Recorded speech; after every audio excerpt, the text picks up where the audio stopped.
Yep. Inside, I want to kill myself. We are on an 0-7 run over the last 2 days. After tonight was just complete bullshit. So that's how I'm going to start off this show. Horrible Sunday, 1-5. I don't even know what to tell you about that. I just don't want to do this anymore. I have never seen anything like this, man. With the slump continuing, 2 straight losses, not a good day at all. 0-4. I just have not had a good season, man. What can this slump that I'm on? The slump continues. I've reached a new peak, actually. I'm gonna burn my Bruins hat, man. I don't know what is going on with the Bruins. March 8th, is that what it is? I don't even know. It's March 9th, I think. Who even knows, man? I don't know what day it is anymore. I don't even know what day it is anymore, man. Back with you after the worst day that I could possibly have. Back with you, as I always am. Until I die, at least. 0-2 yesterday, and yesterday did not go well for me. 0-5. The worst month that I've ever had in my 18 years doing this. I don't know what to even tell you about this anymore. Broke the slump yesterday as the slump discontinues. The slump continues. Somebody fucking kill me, please. I don't even know what I should do at this point other than potentially end it all. What's up, everybody? It's Toad back with you. This is Better Off Dead, whatever day it is. First day of September, I guess, September 1st. So we're putting behind us a losing August on the show, so isn't that awesome? Which I believe July was actually a slight loss, too. So we have 3 losing months this year. Not what you want to see. 1-2 on the show yesterday. Debatably should have been 2-1, as we had Milwaukee, Toronto under. I mean, that was dead right away. I mean, what can you even do, man? Toronto scored 3 unearned runs in the first inning. And then, like, the game was already over at that point, pretty much. 5 runs in the first inning combined between the two teams. There's no coming back from that. I mean, at least it's easy to take because the bet is dead after, it's dead like a couple minutes into the game. It's over. So that one was done. Probably unlucky with just how badly Milwaukee was fielding in that game, and they're actually a good fielding team generally too. So really, really bad there. That was easy to take though. The one that was not easy to take was the Dodgers. The Dodgers, I believe, had a 4-1 lead into the 8th inning. So it's like, yeah, they're gonna cover this -1.5. No, they allowed 3 runs in the top of the 8th inning. To who was their opponent? Oh yeah, it was Arizona. Arizona can hit though, so I guess that's the danger with that. But still, I mean, you're up 4-1 in the 8th inning. You're pretty much thinking you're coasting at this point. They give up 3 runs, and then at that point, it's like the Dodgers are probably going to win by 1 in a walk-off, and I believe that is what they did. Just ridiculous. And then we did get our first college football win with Miami. They had the lead pretty much all game. It was just a matter of they almost blew it in the fourth quarter. I think they went into the fourth quarter up 21-7, and then they wound up only winning by 3 points. But, I mean, it was still, you had them as the underdog. They were leading the whole game. I mean, they had the game, man. I think it was definitely a difference in the quarterbacking between the two teams. That was definitely part of it. You could tell from what I watched, I didn't see much of the game, like a whole ton of the game, but Carson Beck, definitely the more experienced of the 2 quarterbacks, which was part of the handicap against C.J. Carr. And even that first touchdown pass that Carr threw, it was like everybody was like freaking out. Oh my God, it was like an awesome pass, no look pass. Yeah, I mean, it was a good play, but it was like, I don't know, it was a broken play where just, I think Notre Dame got a little bit lucky on that play that Miami's defense was just it was just a defensive lapse, in my opinion, on that one, as far as the coverage was concerned. But we can move on to today. Today I'm only going to have 2 plays. They're both in baseball. They're both totals. Because I know that's what everybody wants. And you know my totals are basically always under, so you already know what one of my plays is going to be. There's not a whole lot going on today. Although the baseball card is fairly deep. We do have WNBA today. It's WNBA. We work our way towards the playoffs in the WNBA. But we have some pretty ugly games today, to be honest. Atlanta and Connecticut. We have 2 double-digit favorites here between Atlanta and Minnesota. I don't even know what to do with these games, man. Atlanta has to have more motivation here. I mean, Connecticut is obviously out of it, but of course, when you're hosting a good team like Atlanta, you're going to show up for a game like that. Connecticut's playing a second straight home game. They got blown out at home by the best team in the league last time out, Minnesota, which was also in a return home spot for Connecticut. So you could definitely debate that they'll do better in this game. Atlanta, they just easily beat Dallas, and now they're going out on the road. I don't really see them being unfocused here either. They have another bad opponent coming up next. That's Connecticut, excuse me. Atlanta, hold on. Who do they have up next? My mistake. Let me look real quick. Yeah, well, they have LA up next. Yeah, I mean, I looked at this earlier. I was like, yeah, this is not a look-ahead spot or anything. So I do think both teams will actually show up focused in this game. The money's coming in a little bit on Atlanta, up from 10.5 to 11. I mean, I'm probably not going to want to lay double digits with a WNBA road favorite in most cases, so that's definitely a stay away. Don't even really have an opinion on it. Dallas at Minnesota. I have a slight opinion against Minnesota on this one because Minnesota did just clinch home court throughout the playoffs. So it's like, well, what do they even have left to play for now? If they're gonna be the 1 seed already throughout the playoffs. So do they really have anything else to play for? And it could be a letdown spot after you clinch like that, even though I know they did it by beating a bad Connecticut team. But when you get a win like that and you have like a game, like a clinching game like that, I think it can tend to be a little bit of a letdown spot in the next game. Maybe they won't totally focus on Dallas here. They are returning home, although they weren't away from home very long. They were only out for one game, but still a return home spot it tends to be a bit of a negative because you have to get back to home life and you have stuff to do at home. Dallas, likely they will show up here, man, because they've been playing some pretty ugly basketball here. They've lost 7 games in a row. Second game of this road trip here. I mean, they're not a good team. They do have, of course, Beckers, who is the rookie of the year or whatever. She will be, I assume. But you got to figure they'll try to show up in a game against Minnesota. The question is, like, how focused is Minnesota really going to be here? My opinion is they won't be that focused. But also the line moved way up from 13 to 18, so that leads me to believe there might even be an injury here.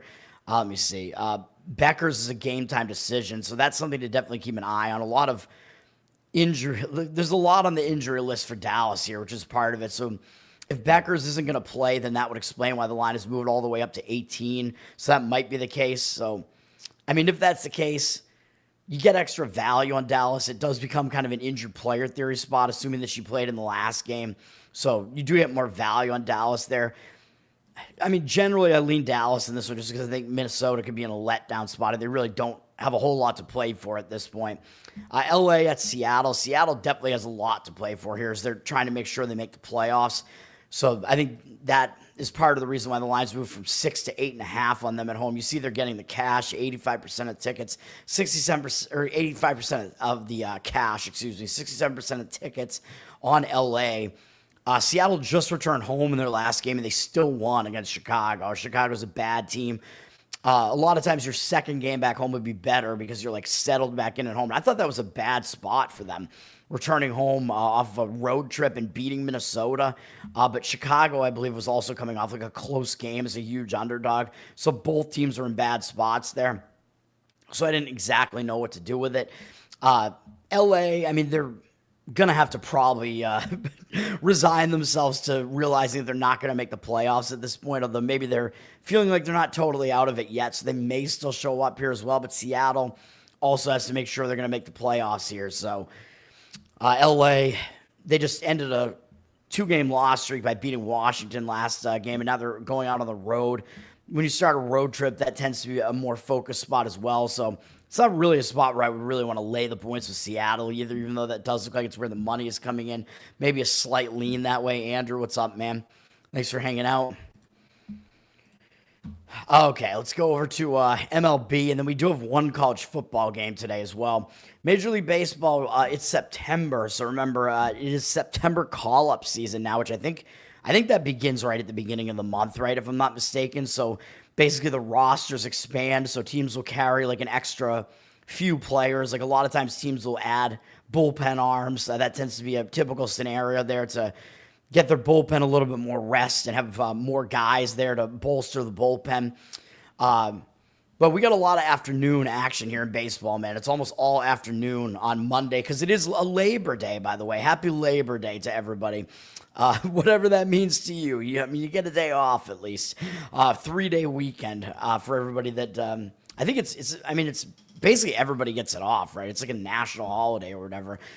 Although I'm not a supporter of labor unions when they're out there just beating on drums like a bunch of psychopaths. Like, we demand more money for working as like a line cook. I'm like, no, no.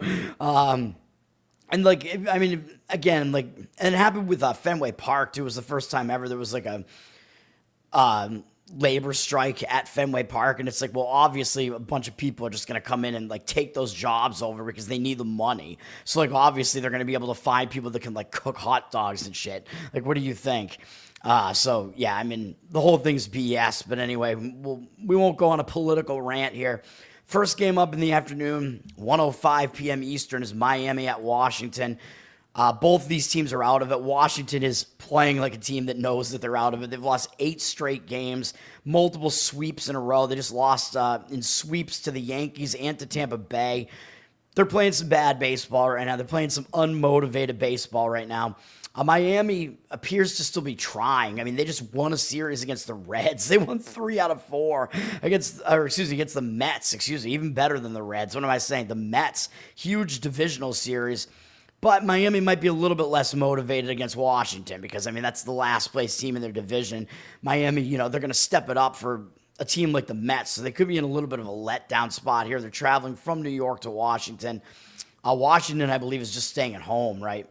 Yeah, so, I mean, it could potentially be a letdown spot for Miami, and maybe Washington is sick of losing. Who knows? Washington has the worst of the 2 bullpens, though, and they used 5 bullpen arms yesterday. Miami, somewhat better bullpen and also a more rested bullpen, at least based on yesterday's usage, although the usage over the last few days has been pretty extreme. But they rested most of their bullpen arms yesterday. Problem with Miami here is that we don't know who their starting pitcher is going to be. It's still undecided. It looks like Washington will be a small favorite here as they have Andrew Alvarez listed as their starter, and he's going to be making, I believe, his major league debut. He's a 26-year-old, so bit old to be making his major league debut. He's a lefty. He's 6'3", so he is tall. I don't know a whole lot about him. I could look at his scouting report real quick. I looked up his minor league stats, and they didn't impress me that much. I mean, in AAA this year, he had an ERA in the 3s, which is all right, but he also had a whip that was like way too high, like I think above 1.3, and he had a really high walk rate in the minors, so he seems to be a guy that's just very, very wild. Let me see. I'm trying to figure out like what pitches he actually throws just to get a feel for like what he actually does. It's hard to even find it sometimes when you're trying to look because I look for I just search for like this pitcher's name and then they're scouting. Yeah, and then Baseball America, like they make you everything's behind a paywall. Oh, man. Usually the Major League Baseball website usually has it, but apparently not here. I see Andrew Alvarez being listed as an infielder on this other site, so maybe a different guy. But his numbers did not impress me in AAA, though, man. So, I mean, maybe we could just leave it at that for now. I don't know exactly what his pitch mix is, but this is not a game I want to get involved in. I mean, it's very difficult to figure out what's going on with this game. Total's at 9. I mean, just on the surface, it does look like it could be a lackluster pitching matchup here. Don't even know who Miami's starter is going to be. It could be a bullpen game. Neither bullpen is good, really, especially Washington's, obviously. And Alvarez, not totally impressed by his lack of control in the minors. So an over might make sense in this game. Like if you want to just shoot blindly at this game. Mets, Detroit, you already know what I have in that game, but I will save that for the best bet segment. Oh shit, I forgot, man. I'll just do the graphic at the end. I always forget to put the graphic up, man, for each one of these segments here. Toronto at Cincinnati. Looking at this on the surface and knowing what these home road splits are between these two pitchers, basically, I kind of wanted Cincinnati in this game. I'm not going to give it out as a play, but Cincinnati did just end a 5-game loss streak, and a lot of times when you do that, that will end that losing momentum and propel you into the next game. We know Cincinnati, they're kind of fighting for their lives here to try to stay in the playoff race. So after that bad stretch, breaking that losing momentum with a win over St. Louis yesterday, I think that's a good sign. I think it's a positive spot for Cincinnati coming in here. Toronto, yes, they still need to keep playing as they're not that far ahead of the Yankees and the Red Sox in the AL East here. Toronto's coming off a pretty big series against Milwaukee, and they did win yesterday against Milwaukee. So they got a win to finish that series. Now they're traveling. I believe they're starting a road trip here. So a lot of times when you start a road trip, you are focused. They're going out with a little bit of momentum, but will it be any sort of letdown spot off of beating Milwaukee? And probably not. I mean, both of these teams do need to focus as far as remaining in the playoff hunt and remaining like where they want to be in the playoff seeding. As far as the bullpens are concerned, Toronto's bullpen has actually tailed off quite a bit. Like, you really got to keep an eye on the shifts here because teams can actually move up and drop down fairly quickly as far as what their bullpen ERA is on the season, which is pretty insane. Toronto's actually dropped off quite a bit. They're down to 17th in bullpen ERA. Milwaukee's 10th, so Milwaukee has the better bullpen. The hitting is better on the Toronto side in this game, which I forgot to even mention in the previous game. We have better hitting on Miami than Washington as well, by the way. So Miami does have a hitting edge and a bullpen edge if you want to take any of that into account. But yeah, Toronto in this game, they have the better offense. Oh, I was talking about Toronto, Milwaukee. What am I even saying? But Toronto has the better offense, and Cincinnati, I believe, has the better bullpen here. Yeah, as their bullpen ERA is 13th in all of baseball this season. So Cincinnati, I essentially think Cincinnati has the better pitching all around in this game. Sorry, I'm kind of out of it this morning here, but Chris Bassett is pitching for the Blue Jays.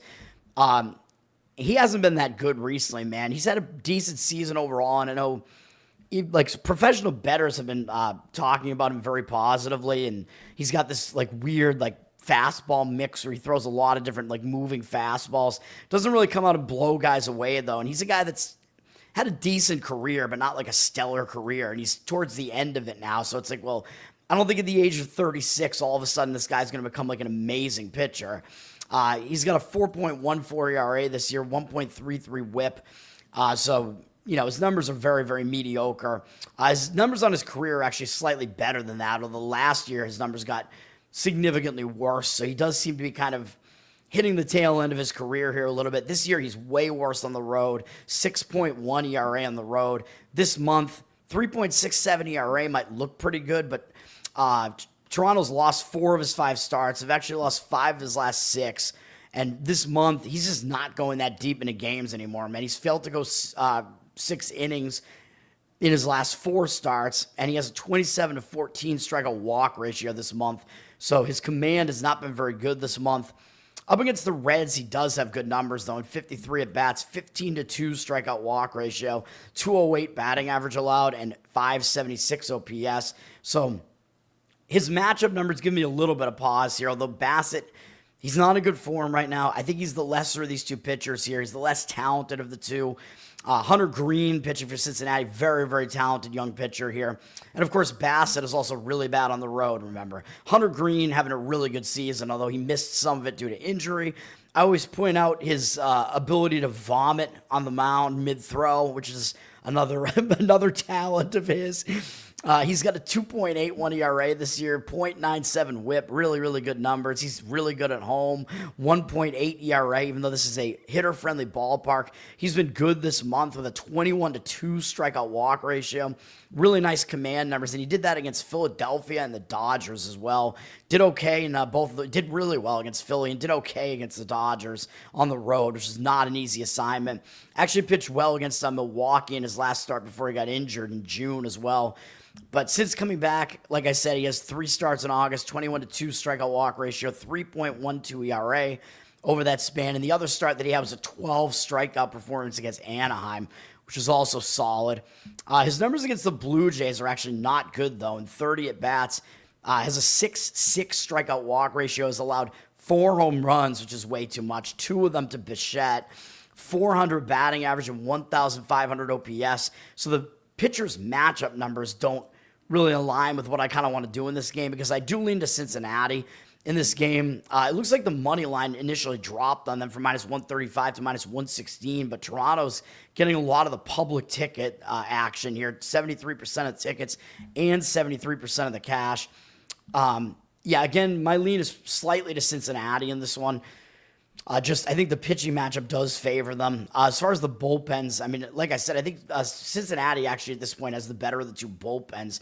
So I'm kind of leaning that way. As far as the bullpen usage, I guess we could look at that real quick.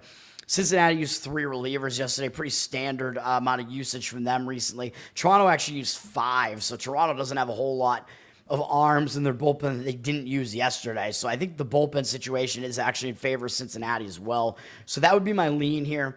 And Cincinnati being a favorite, the public's going to take a look at this and look at the team's records, basically, and think, and I think the public has kind of a positive feel for Bassett, too. But they're going to think, oh, well, Toronto has like a record that's 10 games better, so how am I getting them as an underdog, right?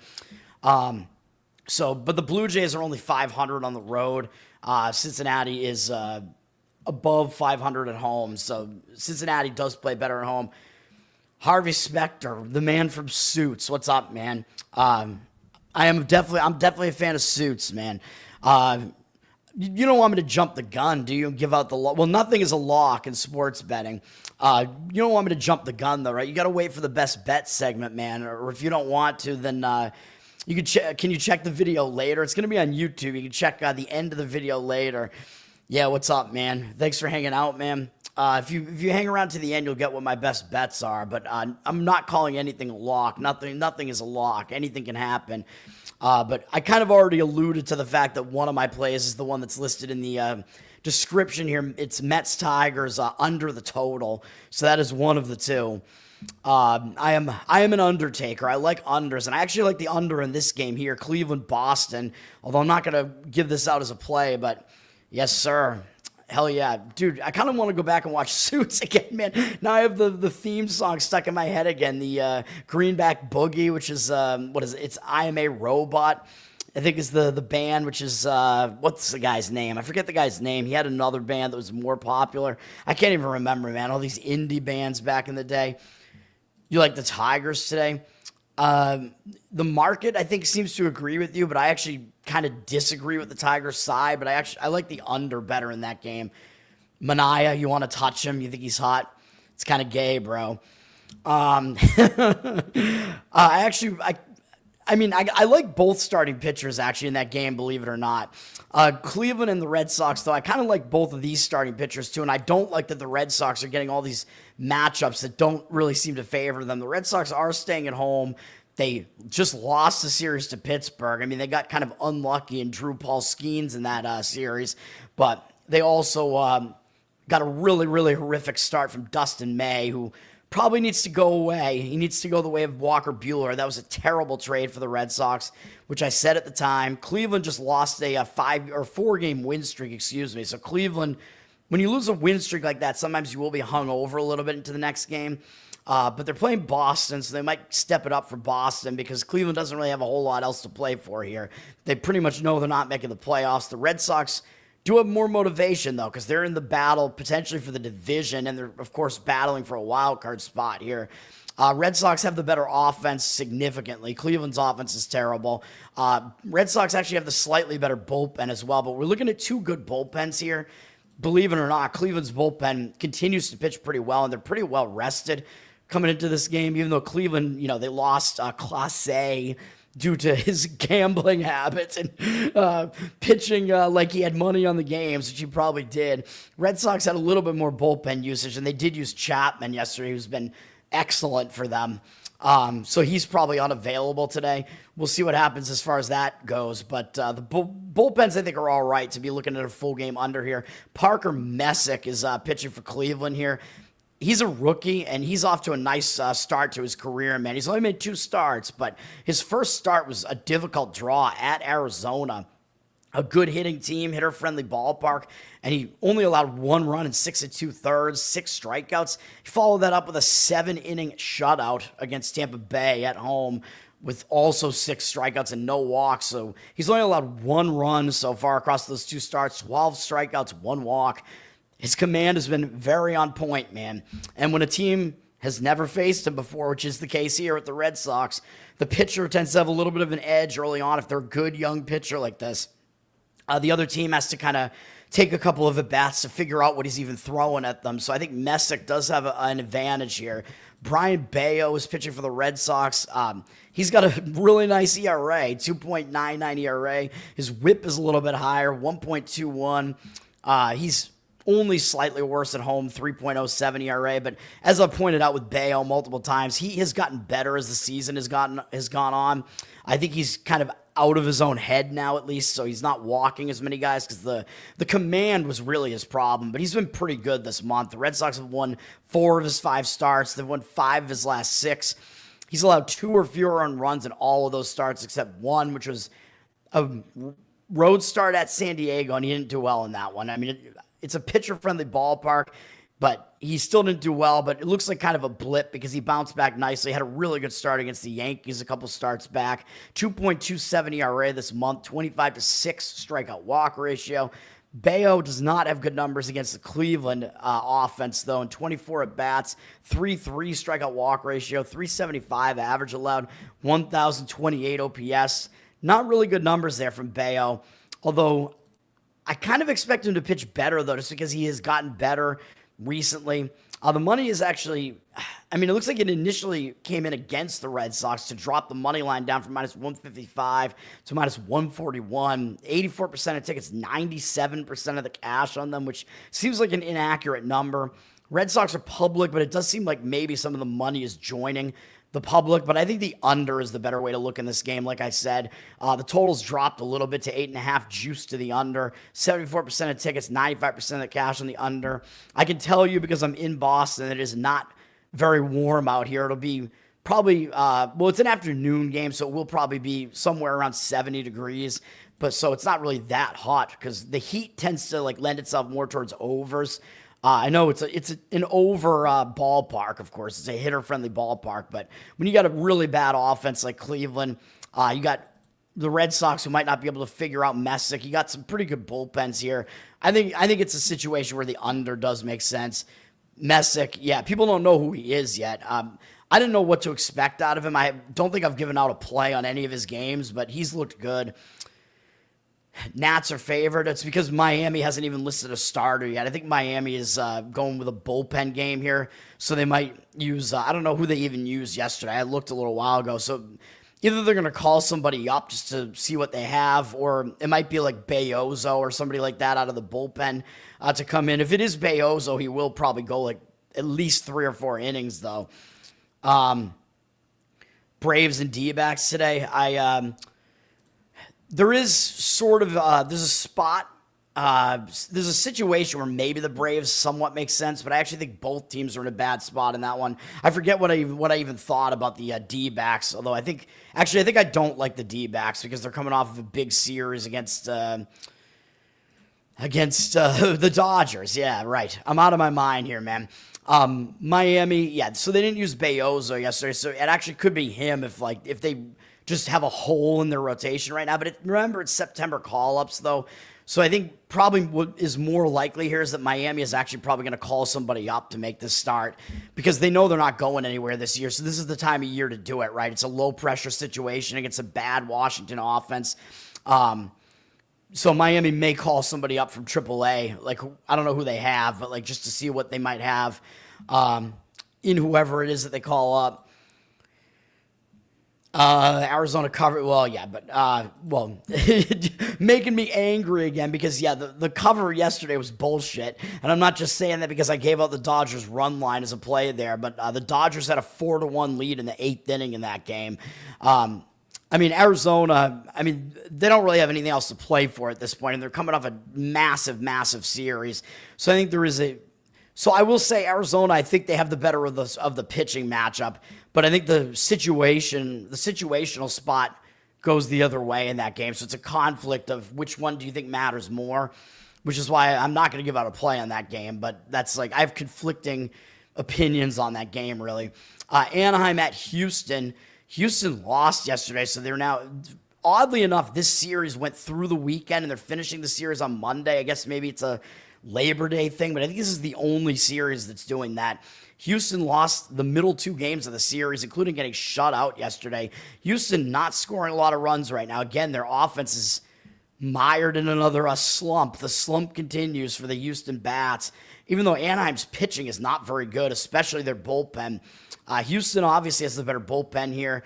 As far as the offense, Houston's offense has dropped off so significantly. Although looking at their overall OPS this season, I think they still actually have they still are actually a better offense than Anaheim is, which is crazy.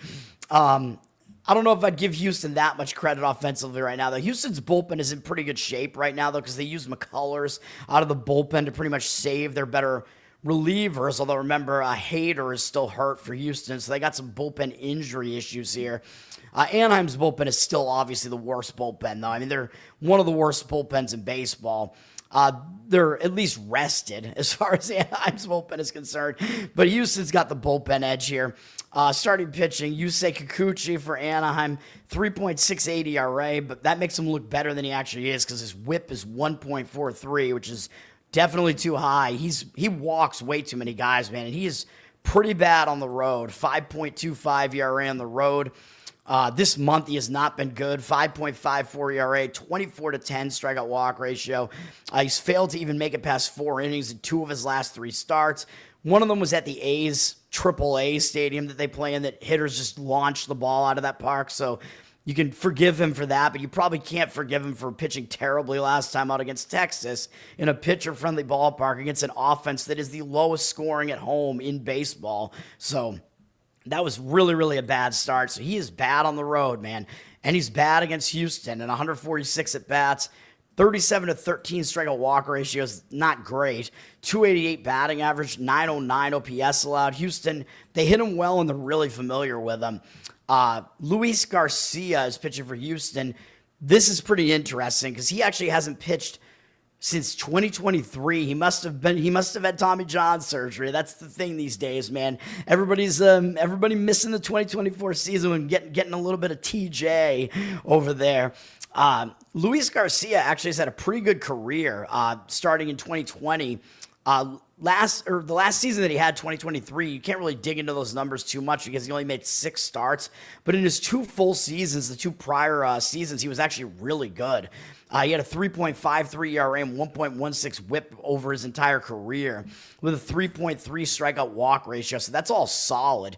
I'd completely forgotten about this guy, but he's coming back. And when a guy like this comes back, if he's a veteran, I don't know if you consider him to be a veteran because he's only been in the league since 2020, but when veterans come back from injuries like this, they usually get really pumped up. And I think it's going to pump him up more that he's on Houston, so he's on a contending team. I think he's going to be really excited to get back out there, man, and want to throw a good game. That actually tends to be the case more often than not, at least if it's a guy that's pitched in the league for a while.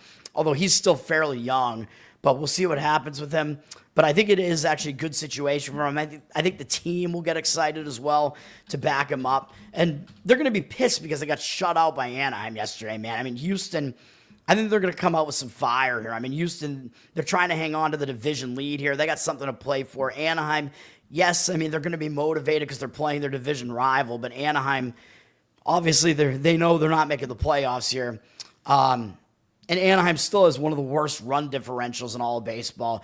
Garcia does have some history against Anaheim. 56 at-bats, 14-9 strikeout walk ratio is not good. 3 home runs allowed.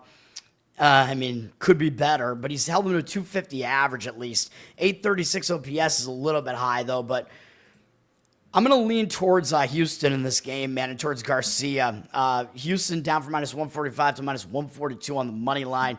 88% of tickets, 94% of the cash. So, the public, they're pretty obviously going to be on Houston.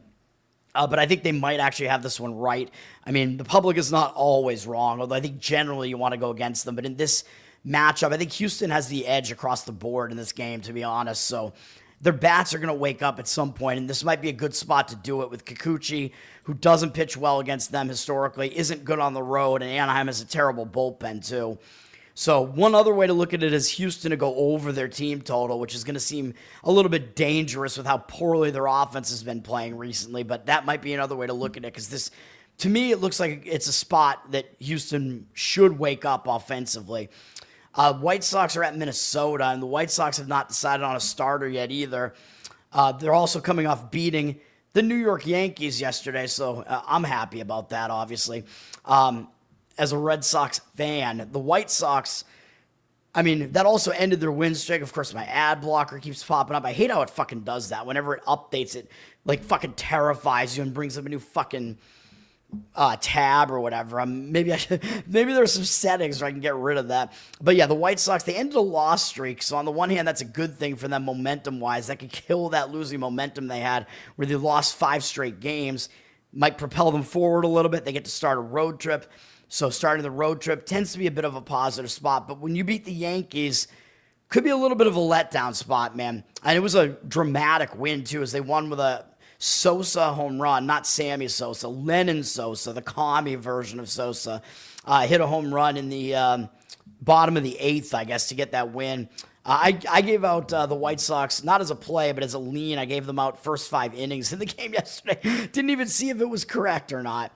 It looks like it was not, because the White Sox tied it in the bottom of the 6th. So sorry about that, unless you got plus 1.5 runs, because it was probably a pretty big run line, but I don't know.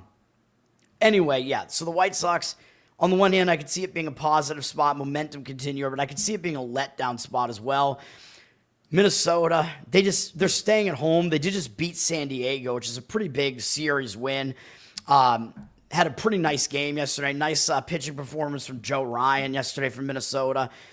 Of course, Joe Ryan is not on the mound for Minnesota here. It is Bailey Ober today, who has not had a very good season. 5.14 ERA, 1.34 WHIP.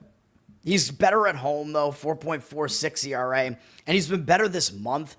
I mean, Ober, he's a guy that usually has pretty good command numbers, like his strikeout walk numbers are usually good, but he usually gives up a lot of home runs, a lot of hits, and that's kind of been the case this month. He's got a 4.67 ERA, 22-3 strikeout walk ratio is pretty good, though, and he hasn't allowed more than 4 earned runs in any of his starts, but so he's consistent at least. He kind of just gives you a mediocre start every time he gets out there. He doesn't walk a lot of guys. He'll give up like 3 or 4 runs in 5 or 6 innings pretty much most of the times he's out there. So he actually bounced back nicely after he got injured because he was on a really bad trajectory. But Minnesota also can't hit, so they're still not giving him a lot of run support. They had lost 4 more games in a row of his before they finally won a start, which wasn't even a really good start of his. Last time out against Toronto, he gave up 10 hits and 4 runs in 5 innings. Not good. But Minnesota does have the better bullpen out of the two, I think. Actually, maybe I'm wrong about that. The White Sox bullpen has been better recently. Hang on. Actually, yeah, I am wrong about that. The White Sox bullpen has actually moved up quite a bit. So the White Sox actually have the better bullpen now. Minnesota has the better offense, I believe. As the White Sox offense is just very putrid. Yeah, 3rd worst in baseball. Only better OPS-wise, at least, than Cleveland and Colorado. Or no, excuse me, Pittsburgh, not Colorado. Colorado's 4th worst. White Sox used 4 relief pitchers yesterday, though. And who are we talking about again? Oh, yeah, Minnesota. Minnesota used 1. So Minnesota's bullpen is actually way more rested, at least. So that might kind of counter the bullpen disadvantage they might have here. But again, we don't know who Chicago's starter is going to be. Minnesota's line is a minus 170 favorite, and the total's at 9 here.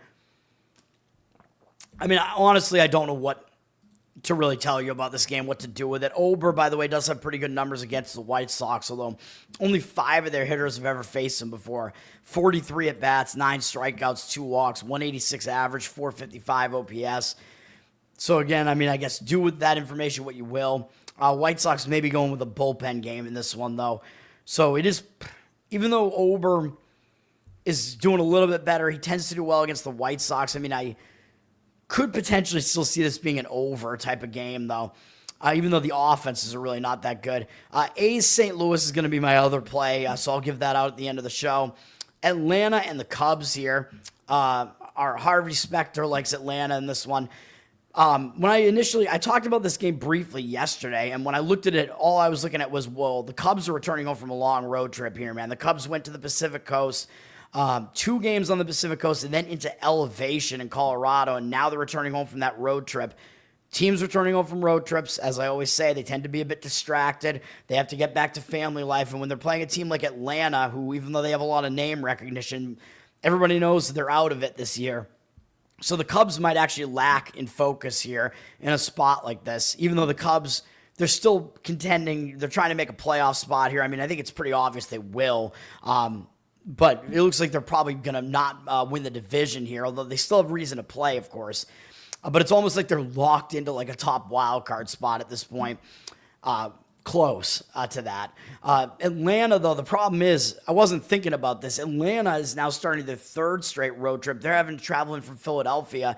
The problem that I have with this is Atlanta's in like kind of a major letdown spot because they played on Sunday Night Baseball against Philly. That was a huge divisional matchup for them. They lost all 3 other games of the series, and they won last night with a 2-run home run in the 9th inning, a dramatic win on national TV late night. And now they have to turn around, quick turnaround time, so they have less rest than the Cubs do, and they have to go out on the road to face the Cubs. So it's a bad spot for both teams, man, unfortunately, because I was looking at it, I was thinking the same way as Harvey initially, and I was like, oh, the Braves look like they might be a side to look at in this game because of the Cubs returning home from a road trip. Then I'm like, oh, shit, the Braves are in the Sunday night game, man. And then they have that dramatic win off of that against that divisional rival.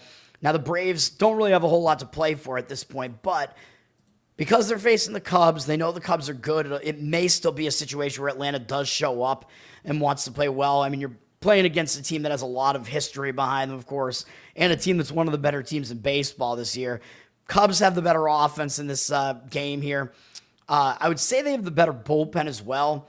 Generally, I think that is true, but I got to look at the bullpen usage here. Yeah, Cubs only used 3 relievers yesterday, but Palencia only threw 4 pitches, so he's probably available again if they really want him to be. 4 for the Braves, and Dodd only threw 3 pitches, so bullpens are fairly well rested. I do think Atlanta has the better starter on the mound. At least he's the guy who's a lot younger and has a way higher ceiling with Spencer Strider, but he's been struggling this year, man. He's been trying to come back from injury. I think he missed an entire season. He's coming back from Tommy John surgery. And he's shown glimpses of being his former self, and he looked really good in some starts, but he's also been awful in some starts this year, and his numbers kind of reflect that mediocrity at best. 4.95 ERA, 1.38 whip. Not good numbers this year.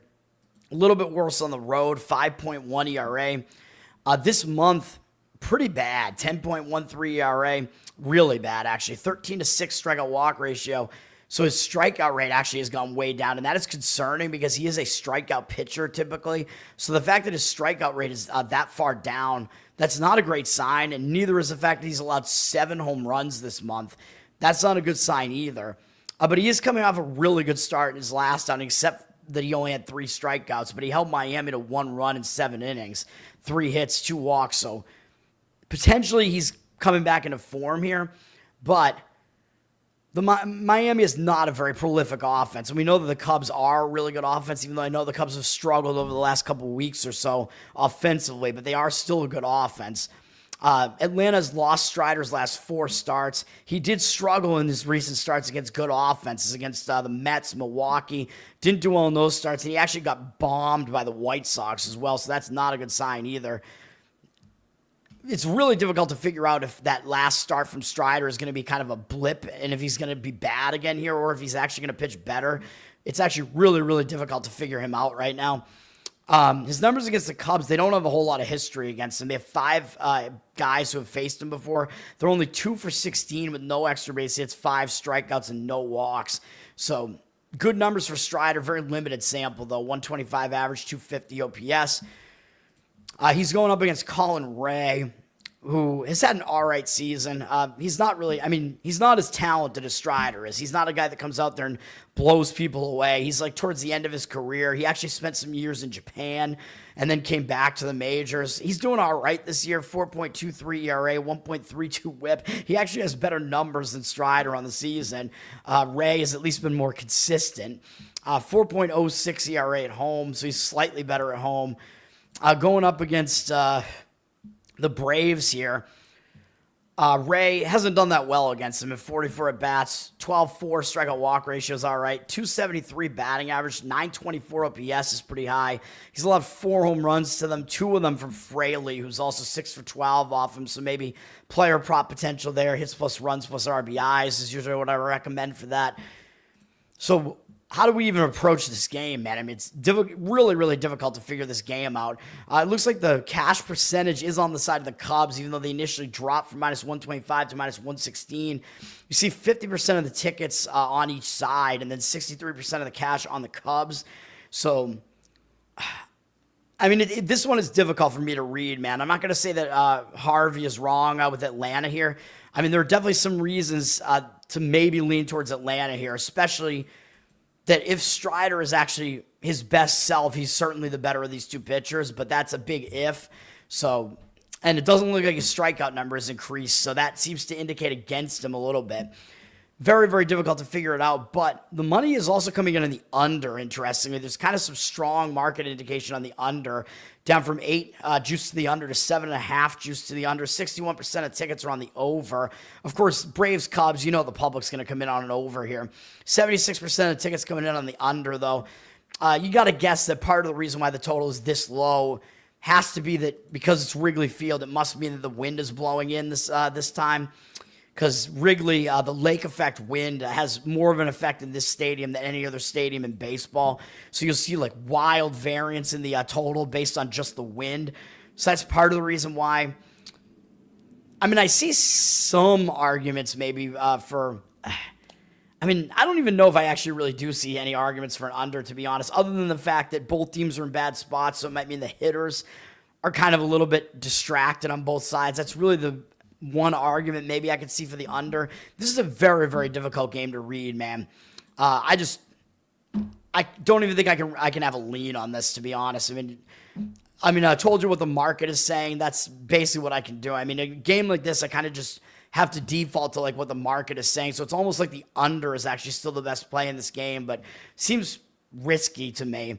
So it's a very, very difficult game. Harvey, I apologize. I don't have a stronger opinion on that game. I apologize. But if you bet on Atlanta, I hope you win it. Philadelphia at Milwaukee. Milwaukee is returning home from a road trip, but they only went to Toronto, so it was a short road trip. The long road trips actually tend to have more of an effect. Like the Cubs are in a situation like that. And when you're not away from home for that long, you kind of have less to take care of when you get back home. This is obviously a big series. It's going to be a potential playoff preview series here between Milwaukee and the Phillies. So I don't really see either team overlooking each other in this game. Both teams are trying to make sure that they get a playoff spot that they want here. Milwaukee, they have a little bit more padding in their division, though, of course. Philadelphia, I think the Mets are closer to them than Milwaukee's lead on the Cubs here.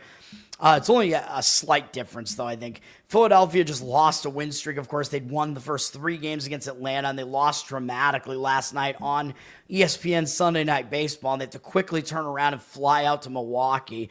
So it's not a great spot for Philadelphia just because of the quick turnaround time, even though usually starting a road trip will focus you.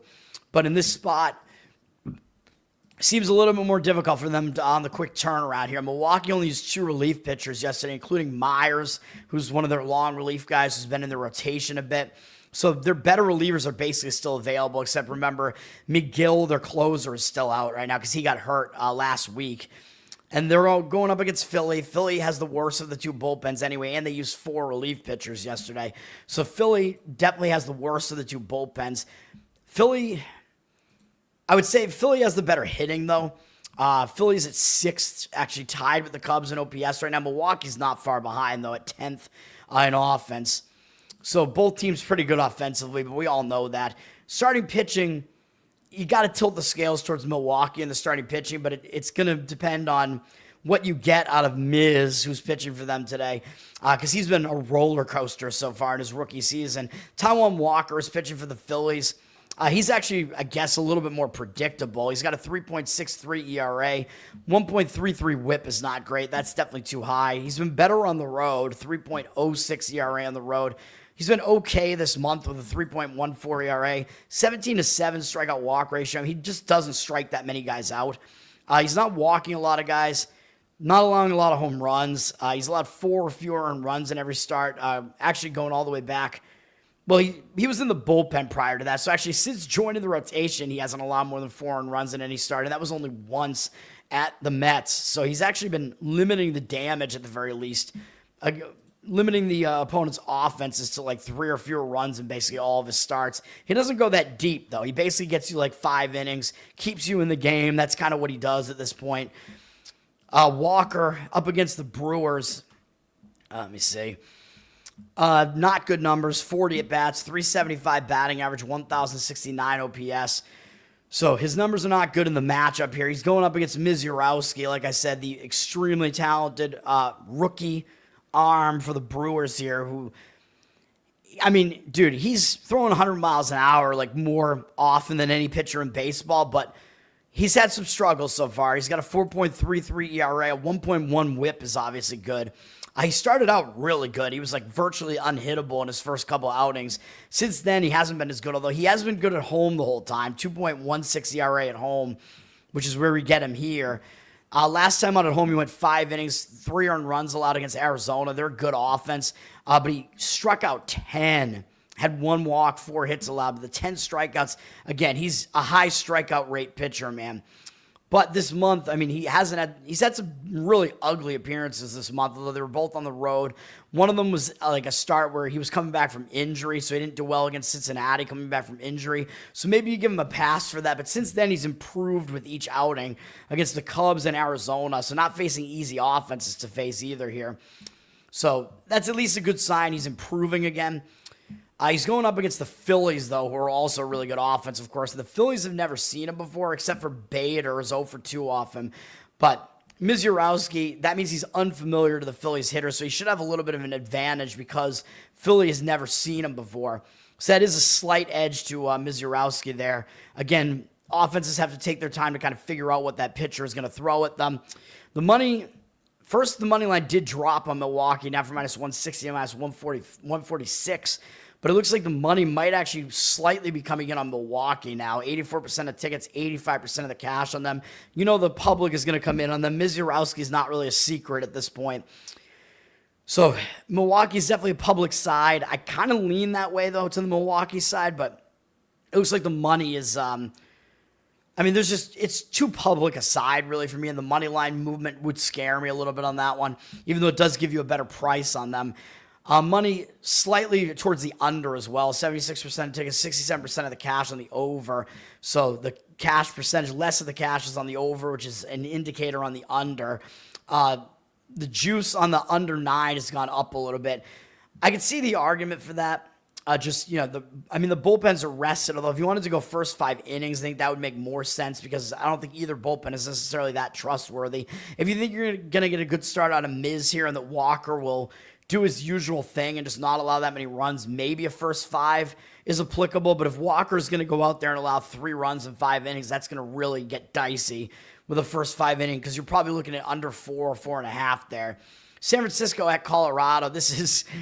Oh, man, this is a pitching matchup between 2 young pitchers who we don't really know exactly what they are yet. Colorado beat the Cubs on a walk-off RBI triple by Moniak last night, or yesterday afternoon, I should say, I guess. So Colorado, they're staying at home, but they're coming off of a nice dramatic win. Could be a little bit of a letdown spot after beating the Cubs like that. Colorado doesn't have a whole lot else to play for here, but since it is San Francisco coming into their place, maybe they will still show up focused for a team that's better than they are in the division. Colorado did also end a loss streak, so that maybe will give them some newfound momentum here, although we know Colorado's a very bad team. Colorado's really bad offensively. Their bullpen's really bad. San Francisco has a giant, you might say, bullpen edge in this game.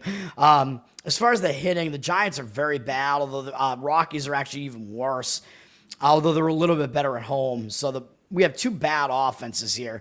The Giants did just win a series against Baltimore. Now they're starting a road trip. They know they're out of it. They don't have a whole lot else to play for. Verlander had a weird start yesterday where he only went 5 innings and he threw 121 pitches, which is maybe the most inefficient start that I've ever heard of, but he allowed no runs, had 10 strikeouts, 4 walks, and I think he allowed 5 hits at least, something like that. It was a very, very bizarre start from Verlander. And they let him go 121 pitches, even though he's 42 years old. Very, very odd. But San Francisco, off of that, they're going out on the road. They have some momentum here. I mean, they have won, whatever that is, 6 of their last 7 games or whatever, 7 of their last 8. So they at least do have momentum. I don't know if they'll be totally focused on Colorado, though. And Kai Tang is the starter for San Francisco here. Probably not a good sign. I mean, he's young, but his numbers are terrible this year. 8.78 ERA, 1.73 WHIP. Yeah, I mean, I think he's pitched a couple of seasons in the majors now. Yeah, he pitched a little bit last year, but he's not been impressive at all. He's not going to really get you deep into any of these outings, really. Probably 3-4 innings is what you're going to get out of him. Has a 12-9 strikeout walk ratio since he's been appearing this year, only in 4 appearances, but it's been bad for him. Colorado, I believe, has never faced him before, so I guess he has an unfamiliarity edge there, but how significant is that when Tang has been awful basically against everybody this year? It's probably pretty insignificant. He's going up against Chase Dollander for the Rockies, who is a young pitcher that does have decent upside here. Those numbers are pretty bad this year. 6.55 ERA, 1.6 WHIP, and when I think is his rookie year, he's been really bad at Coors Field. I mean, it kind of sucks to see a guy with talent like this just get obliterated by pitching in a high-elevation stadium. 9.88 ERA at home. It's a hitter-friendly ballpark, man.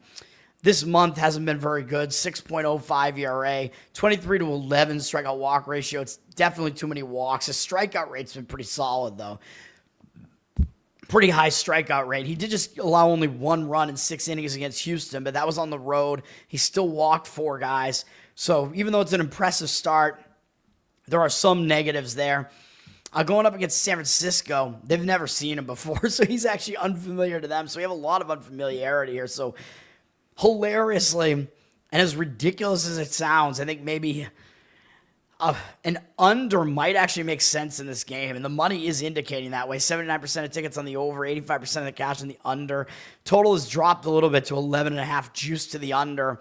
I mean, you still got to worry about how good these starting pitchers are going to be, though, so it's definitely still concerning. Colorado, I don't think, as far as the under is concerned, I don't know that you want their bullpen in there either, even though San Francisco's offense is bad. San Francisco's bullpen is better, and they didn't use as many pitchers yesterday. So their bullpen should be fine as far as the under. Colorado, maybe not, but at least you have 2 pretty weak offenses here, so that does help towards an under there. Baltimore at San Diego. San Diego's returning home from a road trip where they went to Seattle and then to Minnesota. San Diego, they're much better at home. They do need to keep winning. They're only 2 games back in their division. They're trying to maintain at least a wild card spot here.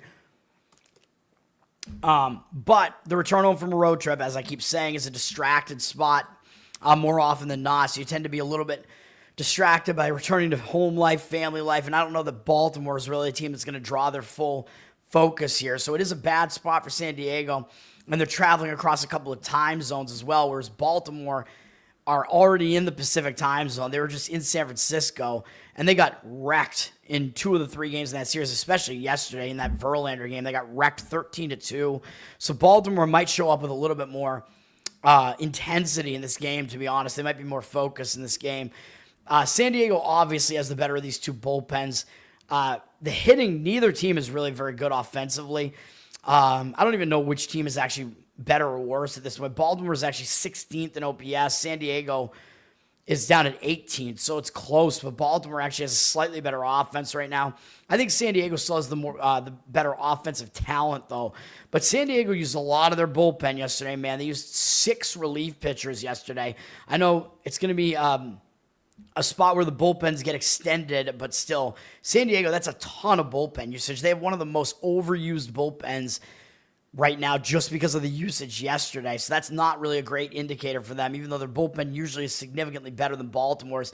That kind of erases a lot of the bullpen edge they have here, as Baltimore only used 3 relief pitchers yesterday. And Baltimore may actually get deeper into this game with Kyle Bradish, how do you pronounce his name, pitching for the Orioles here. He's got a 3 ERA and a .67 WHIP. It's only in 1 start, but he was good against my Boston Red Sox, who are a pretty good offensive team. But Bradish, I mean, he returned nicely from being injured, man. I think he missed a lot of time. I think he came back from Tommy John surgery, and he pitched really well. He went 6 innings, had 10 strikeouts, no walks, gave up 2 earned runs that were both on solo home runs.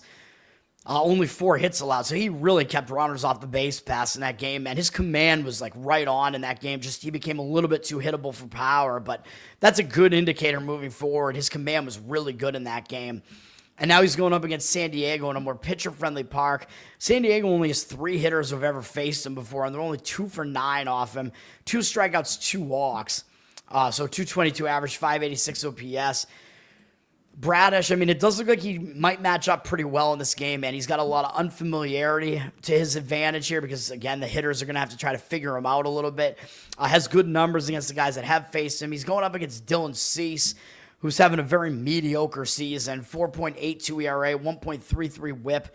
He's better at home, 3.86 ERA at home.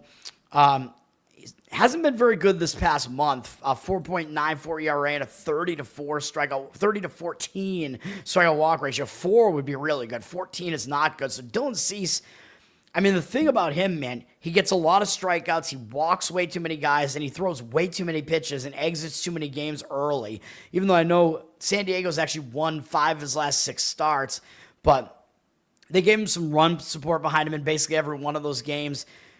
He's still not going very deep. He's only made it 5 innings once in his last 3 starts. It's not a great sign, allowing 3 or more in runs in all of them. So, I don't know, man. Cease, he's not in the greatest form right now. Going up against the Orioles, he does have good numbers against them, and they only have 4 hitters who have faced him. 25 at-bats, 8 strikeouts, 3 walks, 200 batting average allowed. Mountcastle does have a home run off him, though that's his only hit in 11 at-bats. 200 batting average, 646 OPS off him. So Cease does have good matchup numbers at least. So, I mean, you could be looking at maybe a first 5-inning under in this game, I would say. I mean, I wouldn't want to really go full game because I don't trust Baltimore's bullpen, and San Diego's bullpen is so unrested right now. 91% of tickets on the over, only 71% of the cash on the under, on the over, excuse me. So an under seems to be the market indication here. I lean to Baltimore as well. Like I said, San Diego down from -160 to -148. 88% of tickets, only 68% of the cash. So the money is agreeing with that, taking Baltimore as an underdog. And I think if I were to do that, I might even still do it full game because San Diego's bullpen has such a lack of rest right now. And Bradish, I think he might outlast Cease in the game. Bradish, I mean, I think he might tend to go deeper than Cease. Cease exits a lot of games early, man, like I said. So that could be the case in this one. Cease ceases to pitch too soon in most of his starts. So that's what I think about that game. Seattle at Tampa Bay. Tampa Bay is returning home from a road trip. They only went to Cleveland and Washington. They did just sweep Washington over the weekend. They're returning home. Tampa Bay, nothing to really play for, though. So even though they are also returning home, excuse me. So could be a little bit of a distraction spot, even though they know they're playing a decent team here in Seattle. Seattle has something to play for as they're fighting for their division. They're trying to make sure they get a wild card. Texas is coming up on their ass here in the division, so Seattle's fighting. They got to keep playing. They're coming in from Cleveland over the weekend where they only won 1 game, yesterday's game, in that series against Cleveland. Seattle is definitely a worse road team, though, and this stadium could throw them off, man, because remember, Tampa Bay plays in the Yankees spring training stadium this year, Steinbrenner Field, because Tropicana Field got wiped out by whatever the hell the name of that hurricane was. Hurricane started with an M, right? Mitch the bitch. Is that what it was? I don't even remember. But this is a very hitter-friendly ballpark. Luis Castillo is pitching for Seattle. Decent season for him, as usual. 3.75 ERA, 1.28 whip is a little bit higher than I like to see. But, again, basically every Seattle pitcher is way worse on the road, and he is no exception to that. He has a 5.04 ERA on the road. He might really struggle in a very hitter-friendly park like this. This month, he has a very demonic 6.66 ERA, 22-7 strikeout walk ratio is decent, but, I mean, he's allowing too many runs, man. He's allowed 5 or more in runs in 2 of his last 3 starts, failed to go 5 innings in 2 of the 3, only went 5 innings in the most recent one. He's not in good form right now, man, so I definitely could see him potentially struggling in this game just based on his recent form.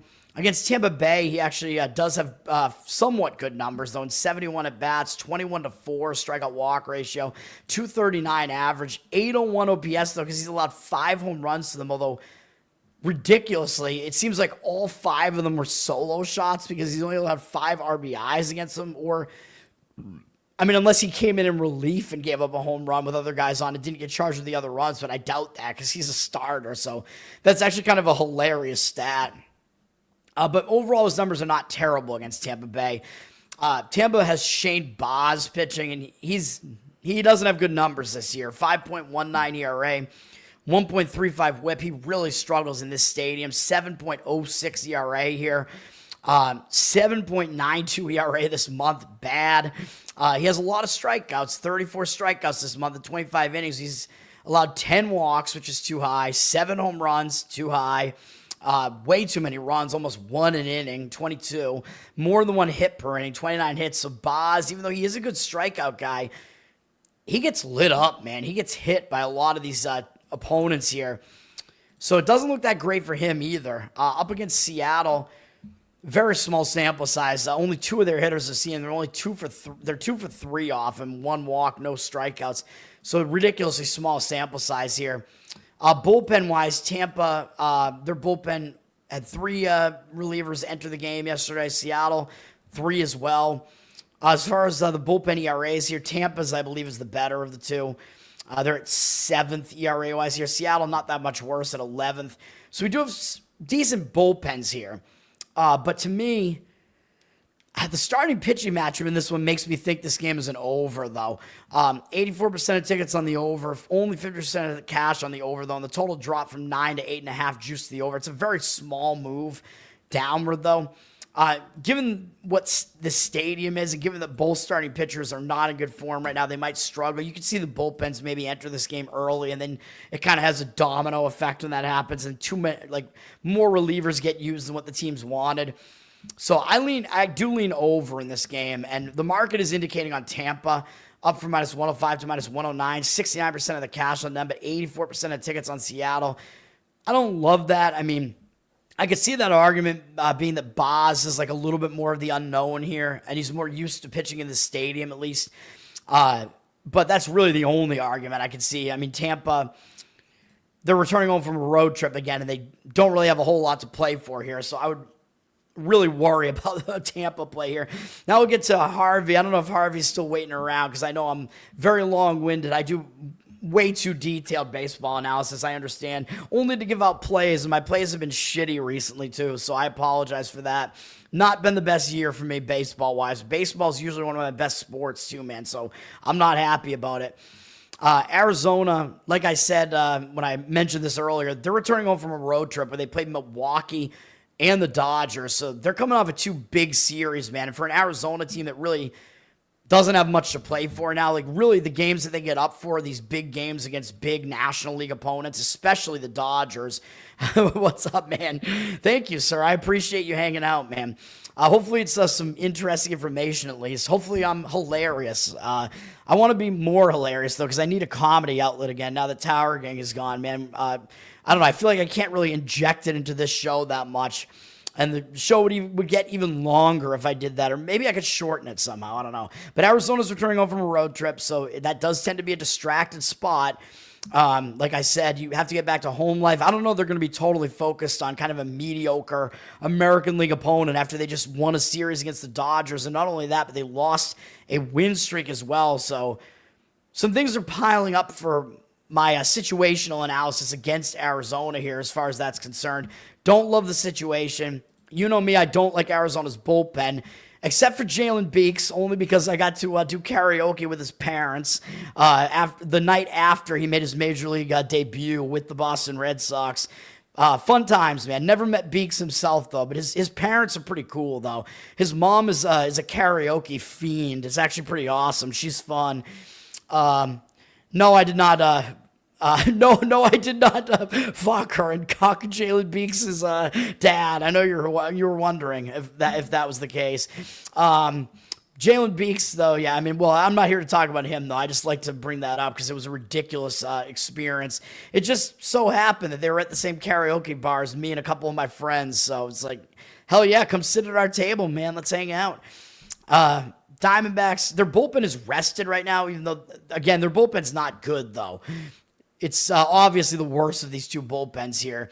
Texas has one of the better bullpens in all of baseball. Texas did use more of their bullpen yesterday, though, so Texas's bullpen gets negated a little bit by the usage, although their bullpens are so widely variant. Like, Texas is so much better than Arizona's is, and I think Texas still has a slight bullpen edge here, but Texas does not have a starting pitching edge in this game, so I would say if you do like Arizona, like Harvey does here, I would probably limit it to just the first 5 innings, where I think they have the real advantage in this game. Although I worry about that too a little bit just because they're returning home. It might be a little bit of a distraction. But Patrick Corbin, former Arizona Diamondback from way back in the day, is pitching for Texas here. He's starting to kind of tail off a bit. He's got a 4.33 ERA and 1.36 whip now, so he's turning into the Corbin of old. Finally, he's been way worse on the road. 5.43 ERA. He definitely has been using his home advantage there. Texas has a very hitter-friendly ballpark. Arizona's is not, although he's at least used to pitching at Arizona's park because he used to pitch for them. But still, it's a hitter-friendly park. He's bad on the road. He's been really bad this month. 7.17 ERA, 16-11 strikeout walk ratio. That's real bad.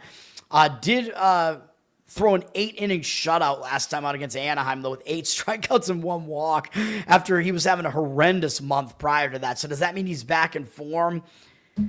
I'm not so sure about that. I mean, that was at home against a mediocre Anaheim offense. I'm not ready to say that Corbin is all of a sudden going to go on another run here where he's awesome. Going up against what are we looking at? Going up against the Diamondbacks, right? Against the Diamondbacks, 72 at-bats, 21-4 strikeout walk ratio, but they have a 347 average and 882 OPS. Obviously, the Diamondbacks have hit him pretty well, even though he has a good strikeout walk ratio against them.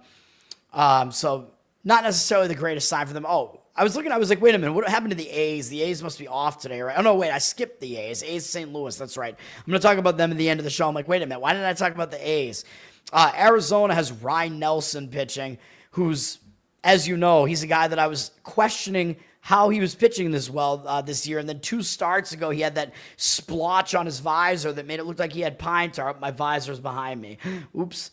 So I don't know, man. I think there might be something to that. Maybe he's using foreign substances. I don't know. His numbers are good this year. 3.53 ERA, 1.06 whip. Inexplicably good for Ryan Nelson. He's better at home, even though it's a hitter-friendly ballpark, and every one of Arizona's other pitchers has gotten worse this year. He's gotten way better, which, again, makes no sense. But he has a 2.42 ERA at home. He's been pretty good this month, although 4.6 ERA doesn't look very good. Has a 27-4 strikeout walk ratio this month, though, so that's pretty good. So his command has been good. He allowed more than 4 earned runs only once, but that was against Texas, and it was at Texas. So that's interesting. He had a bad start at Texas, which is a pitcher-friendly park. Although maybe he got a little bit unlucky because he did have a 6.0 strikeout walk ratio in that one. So it wasn't all terrible. His numbers against Texas are not great in his career, though, because they include that start as well. 49 at-bats, 8.3 strikeout walk ratio, 265 average, 838 OPS. So his numbers are kind of mediocre there against Texas. And Texas just saw him. So again, when you have an offense that just saw an opposing pitcher, sometimes they do better against that pitcher. Corbin did not pitch in that series, I guess, against Arizona before. So interestingly. So there is a little bit of a familiarity disadvantage for Ryan Nelson here. But Harvey will be happy to hear at least that the money is seemingly agreeing with the Arizona money line here. They're up from minus 145 to minus 148. 55% of tickets, 72% of the cash coming in on them. Even though Texas has more to play for, though, because Arizona, that's another aspect of this. Arizona knows that they're out of it here. Texas is in the middle of a potential playoff hunt here. They're trying to catch up in their division, trying to maybe catch up to the wild card race. So it's a really, really interesting one, man. This game has so many conflicting factors. I'm like, it fucks with my mind. I don't know what to do with it. But I think if you do like Arizona, if you do like Ryan Nelson with his home road splits against Patrick Corbin's, I think first 5 innings Arizona is what you have to do, because I don't love the bullpens, although at least if you are going Arizona full game, you at least have a more rested bullpen, so I will say that. So, I don't necessarily dislike it. The total is down from 9.5 to 9, basically. 62% of tickets on the over, 84% of the cash on the under. So a strong market read on the under in this game. that one I really don't see, to be honest. I mean, even though I know Texas can't really hit well, Texas's pitching is actually good, but Patrick Corbin is not good, so I could see him getting lit up in this game potentially. Nelson, I could see potentially not doing well either. And Texas has a used-up bullpen. Arizona's bullpen isn't good, so I actually kind of see an over in that game. But, well, I think mathematically the D-backs aren't eliminated, but they sold off at the trade deadline, so I think they pretty much are basically saying they're packing it in for the season. I think it's highly unlikely that they make the playoffs at this point. It's almost guaranteed that they won't. So, yeah, they've been basically playing like a team that is out of it. They had like a stretch where they looked like they just weren't even paying attention anymore, although they will step up in certain games, like against the Dodgers. Obviously, that's going to be a series they're going to get up for. Maybe Texas will be, because we know that Texas is at least a decent AL team. So I don't know, man. And, of course, players don't just intentionally lose games either, so there is that. I mean, you don't go out there and play and want to lose. The competitive spirit still takes over to a decent extent when you're out there. So, all right, that was the breakdown, what I'm calling it. That was me over the weekend. I'm going to have a breakdown with how bad college football has been. Let's go to the best bets, and then I will talk about the college football game briefly. There is one Monday night college football game before Monday night becomes the NFL thing again, which is next week. So NFL starts this week, by the way, guys. It's crazy. I have my main fantasy draft tomorrow night. My main league drafts 2 days before the first game so that we have all the up-to-date information on it. It's an auction now. It's a money league. I've been in for over 20-something years. One of my friends started it basically in high school, and he's still the commissioner of it. And people have joined and left. His father was in it for a while and left. We're the only two originals that are left, I think. And then a lot of the guys are guys from his college. From the University of Wisconsin, where he went. So we have a lot of Wisconsin guys in there. So that's the one thing I have to take into account in my draft, is that the Green Bay Packers players always get overdrafted in my league. So I basically never wind up with Packer players in that league. Jordan Love's going to get overdrafted. He's going to get overbid for in the auction.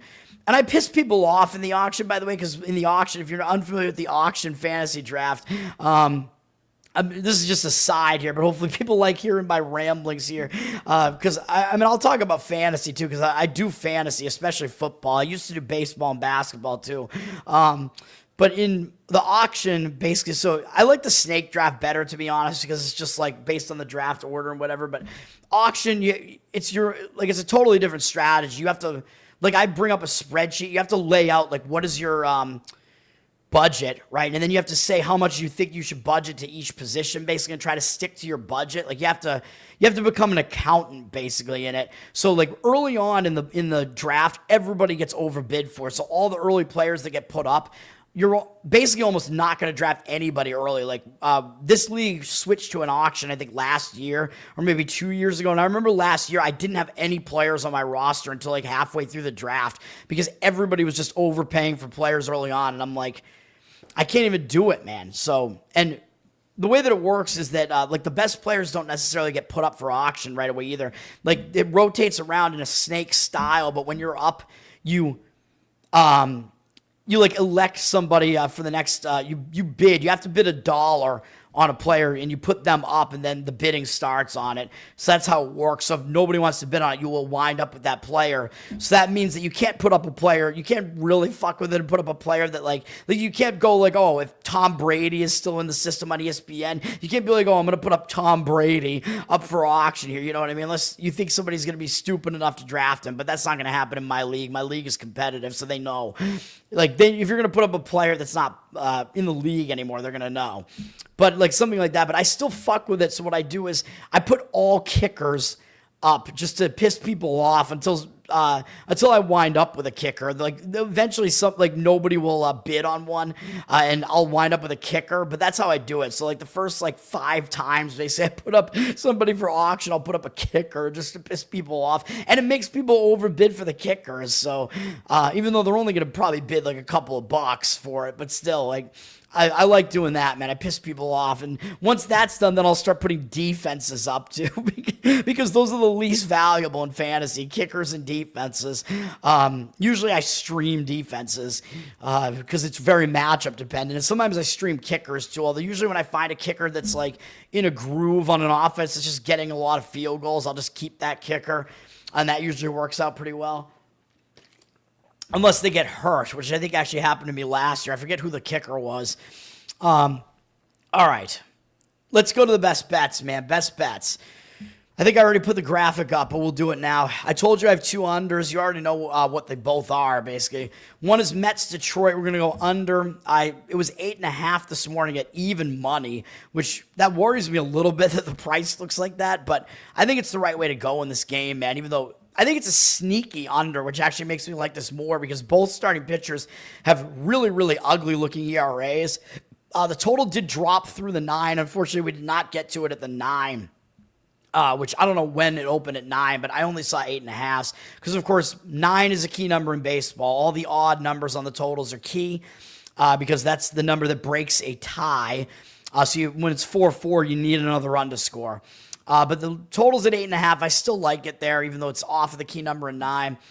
We got 86% of tickets on the over and only 61% of the cash on the over. So the public is coming in on the over. I am in agreement on I'm in disagreement with the public. I'm in agreement with the market read on this. More of the cash is coming in on the under. I agree with it. I think the public's going to have a tendency to want to go over in a game like this because they know both teams can hit. The Mets and Detroit, yes, that is correct. Both teams have good offenses. The bullpens are not bad for either team. They're both fairly mediocre, but I mean, the Mets, Detroit, they're both right here. They both have bullpen ERAs right mid-tier, under 4. So that's decent enough. I think we can look full game. And the bullpen rest is actually really good. As the Mets, even though they used a lot of guys on Saturday, they basically all rested yesterday. They only used Waddle yesterday. He waddles around. So the Mets basically have all their best relievers available in this game. So that's a good sign for going full game here. Detroit has had pretty light bullpen usage as well. Yesterday only used 2 relief pitchers for 9 pitches apiece. So even those guys potentially would be available again if they really want to use them. So the bullpen scenario looks good on this one to me. I mean, I can talk about the side in this one too, because I always talk about the side, and because our guy here likes Detroit, right? Harvey, you said you like Detroit. Marlins or Nationals on the money line. I don't know, man. Who's Bachar?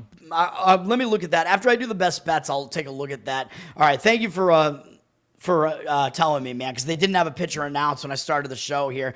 I know Alvarez is pitching for Washington.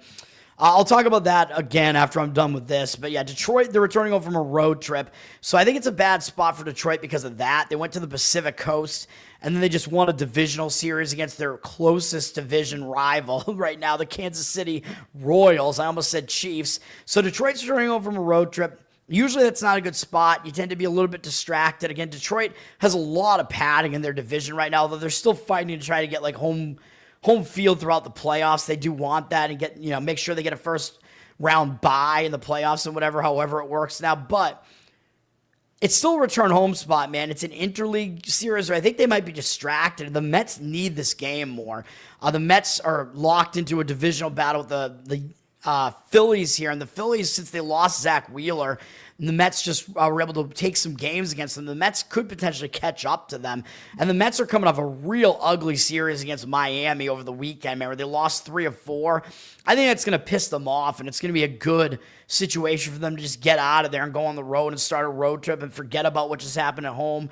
Again, they have motivation here because they're trying to even hang on to a wild card spot here. So their situation is more urgent than Detroit's is. So the situation, I think the Mets have the situational advantage in this game. The bullpens are really close. I don't think there's a bullpen edge really one way or the other. As far as the bats are concerned, both teams can hit, although they both struggle at times. So we have Detroit at 11th in overall OPS, but the Mets are actually 5th.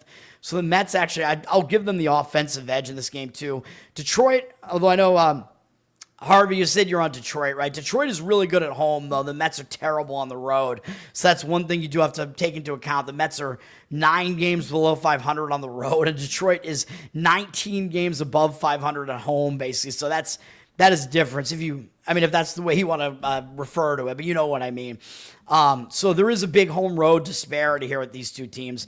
Starting pitching, man, I mean, Sean Manaea is pitching for the Mets, and when I talk about this, you'll see why I like the under instead. He's got a 5.01 ERA, which looks bad, but his 1.14 whip is actually pretty good. So he's better than his ERA looks. Yes, he's been a little bit worse on the road, 5.29 ERA on the road, but it's not that he doesn't have significant home road splits.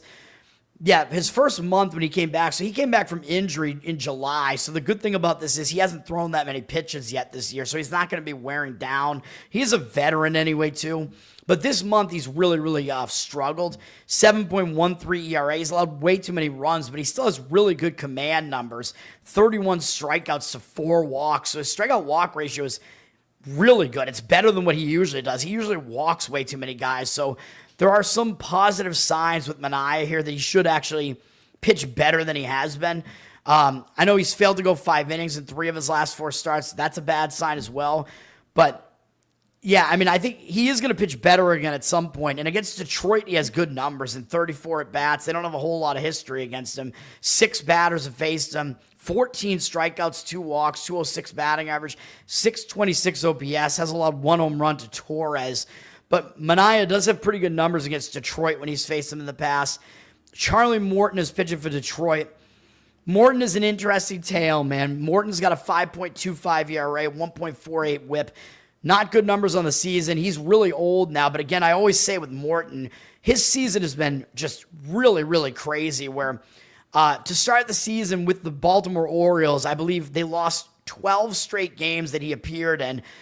Then they moved him to the bullpen as part of that, and then when they moved him back to the starting rotation, it was like he was a completely different pitcher, and right out of the gate, they won 5 games in a row behind him. They won 9 of 10. And then since then, it's sort of trailed off a little bit. But since he's been in the starting rotation, he's allowed more than 3 earned runs only twice, I believe. Once at Tampa Bay, which is a very horrific stadium to pitch in. Again, it's a very hitter-friendly stadium. Once at home, actually 3. Once at home against Anaheim, but he had 10 strikeouts in that outing.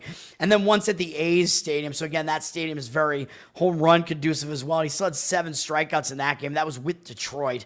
And so was the Anaheim one. So with Detroit, 4.61 ERA across 5 starts, 36-10 strikeout walk ratio is not that bad. So surprisingly, Morton's strikeout rate is actually really high for a guy that's his age. And I mean, his command numbers are also decent. His home run number has gone down as well. He hasn't allowed as many home runs since he's been back in the starting rotation. So Morton is actually pitching a lot better than what his season numbers would suggest, which is wild to think about, really. And again, 2 of his worst starts were in really hitter-conducive ballparks, which Detroit is really not. I mean, Detroit's, I think, just kind of middle ground. I think Detroit was very pitcher-friendly, and they moved the walls in a little bit, but still, it's not a very hitter-friendly park, I don't think. Morton against the Mets, he has pretty good numbers. They have a lot of experience against the 226 at-bats because he was on the Braves. 62-30 strikeout walk ratio is a bit concerning. I mean, that's way too many walks. But 239 average allowed, 729 OPS is not too high. So his numbers are actually not that bad. And again, I think he's better than he looks. So as crazy as this sounds, my play on this one is the under, like I said. I actually think both starting pitchers, because they're a lot better than their ERA looks. I think it's a very sneaky, very misleading way to look at this game. And I think it's hopefully it's correct. So I actually think both starting pitchers actually match up pretty well here. I think Manaea is way better than he looks right now, at least. And Morton is also at least better than he looks. So that's the way that I would go in this one. As far as Harvey, as far as you're concerned, the market read is with you on Detroit. If that you said you're on Detroit, I believe. Mets down from -120 to -107 on the money line. 54% of tickets on them. 68% of the cash coming in on the Tigers. So the money is coming in on the Tigers. So you do have the money agreeing with you on this game. I kind of disagree with it, like I said, due to the situation. I would lean to the Mets slightly, but I think the under is my preferred approach there. Let's finish the best bets, and I'll talk about that Marlins game again real quick here. The other play I got is the under in the A's and St. Louis, which, again, I think this one's going to fly under the radar, too. I like this game to go under the total. Where do we have the game at here? interleague. This total's already dropped from 8 juice the under to a straight 7.5 now. So I don't know if you can still find the 8 out there. I saw it at a good price earlier this morning. Under 7.5, I think is all right as well. If you want to go under first 5 innings, if you can find a 4, I consider doing it that way because you know me, I really don't like the A's bullpen. So it's a little bit worrisome to include the A's bullpen in this handicap, but in this case, I'm gonna do it. I mean, the bullpens are fairly rested here, and St. Louis's bullpen is fairly good. We have 62% of tickets on the over, but 70% of the cash on the under, so the money is definitely indicating on the under. St. Louis dropped from -145 to -137 on the money line, but they have 67% of the cash on them. 58% of tickets, though, on the A's, so the ticket percentage is actually on the A's. The A's, here's the thing, man. The A's have the better offense, and they've been way better recently than St. Louis, too. So the public's only going to look at that and want to go with the A's because their offense is pretty good.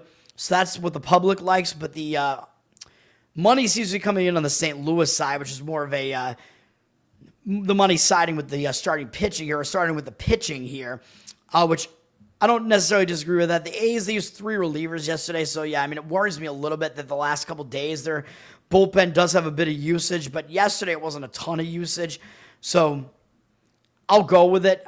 St. Louis's bullpen, I think, can kind of cover us here because their bullpen's pretty rested as they used, how do you pronounce that? Graceffo? I should know that because I think it's Italian. Graceffo, they used him for a bunch of pitches yesterday, so their bullpen, some of their better relievers are still available here, even though I know they traded some of their relievers away at the trade deadline. But St. Louis does have one of the better bullpen ERAs in baseball. Even though the A's is one of the worst, but the A's, their bullpen has actually been a little bit better recently, though. So, and because it's September call-ups, we might get extra bullpen arms here. So we're going to go full game under here. And then, of course, the starting pitching matchup is a big part of this. Luis Morales is pitching for the A's. He is a 22-year-old rookie. He's made 5 appearances, 4 starts, and he's been pretty good, man. He's got a 1.19 ERA and .97 whip over that span.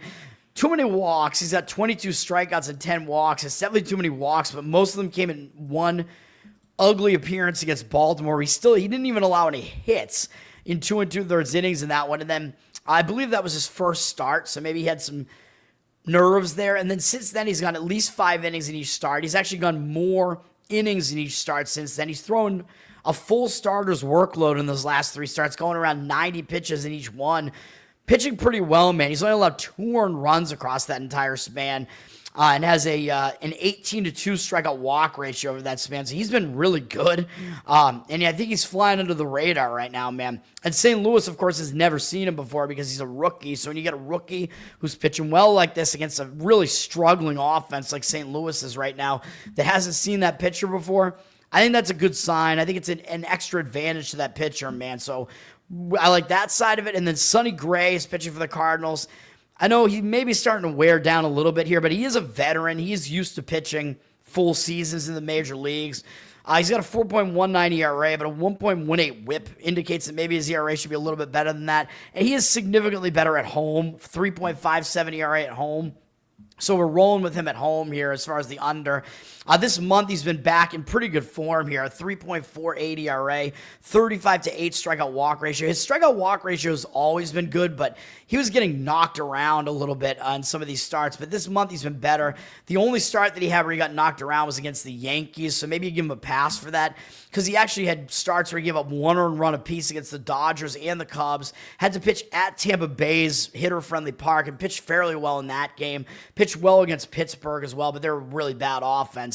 But he's allowed 3 or fewer earned runs in every start except for the Yankees one. So that's not a bad sign. He's pitching better right now. The A's haven't seen that much of him. They only have 20 at-bats against him, 5 hits, no extra base hits, 5 strikeouts, and 1 walk. So it's a 250 average and 536 OPS. So Gray, good against his former team, one of his former teams, the A's there. So under is going to be the play for me in this game, and hopefully our starting pitchers can actually get us somewhat deep into this game, which, I mean, the indicators of what they've been doing recently, they've both been pitching fairly deep into their recent starts for the most part, so I like that. Hopefully that can take the load off the bullpens a little bit. Curtis, what's up, man? Thanks for hanging out. And then let's look at the Marlins one more time here. So you said Botcher is pitching for the Marlins. However you pronounce Bachet, however you pronounce it. No, I already said Andrew Alvarez is pitching for Washington, and he is making his major league debut. And I wasn't totally impressed when I looked at his AAA numbers, man. He has a really high whip that I think is like around 1.3 or in the 1.2s. It's not really high, but it's not great. And I think his ERA was in the 3s, and I looked at his walk numbers are just way too high. So I think Alvarez does have some talent, but I don't know if I'm ready to put any stock into him. Miami, you said, Bashar. Yeah, there he is. He's pitching from Miami. So the money looks like it's coming in on Miami now. Washington dropped from -119 to -113. 64% of tickets, 73% of the cash on the Miami side. So the money seems to be now coming in on Miami. Even though I actually think Miami's in a letdown spot. Like I said, coming off beating the Mets like that, to me it seems like they're not in a good spot. Washington playing really bad baseball recently, but it's been so ugly for them. You got to think that maybe they'll show up for once. But let's see who's this Bashar guy. Let me see. Let's go to Miami's roster here, I guess. There he is. Lake Bashar. Yeah, ridiculous name. Looks like he has pitched this year. So, he's a reliever. So he's coming out of the bullpen. He kind of looks like Randy Johnson, dude, except he's not as good and he's not as tall. But, man, he's as ugly. 3.39 ERA, 1.2 whip. So his numbers are all right, but he's a reliever mostly. He's been bad at actually, he's better on the road. They're on the road here, right? He's better on the road. 1.91 ERA on the road, excuse me. This month, 4.09 ERA out of the bullpen, 14-6 strikeout walk ratio. I mean, I'm not going to put a lot of stock into him because he's only going to pitch like 1 or 2 innings probably. He's an opener, so it's a bullpen game for Miami here. So I don't quite understand why the money is coming in on Miami here. I don't really agree with it. I would actually lean to the team that I think is actually in the less bad situational spot here, even though I know it's going against bad recent form that Washington has here. But with a guy making his major league debut, Washington might actually come out and step up and try to support the guy. You know what I mean? So I don't really agree with that. I would lean to Washington in that game. So hopefully that makes sense, Harvey. Hopefully you're all right with that analysis there. Going to college football, and then I'll get out of here. I don't have a play on this game. The line has kind of moved too far anyway, but there is a Monday night game, It's TCU and North Carolina.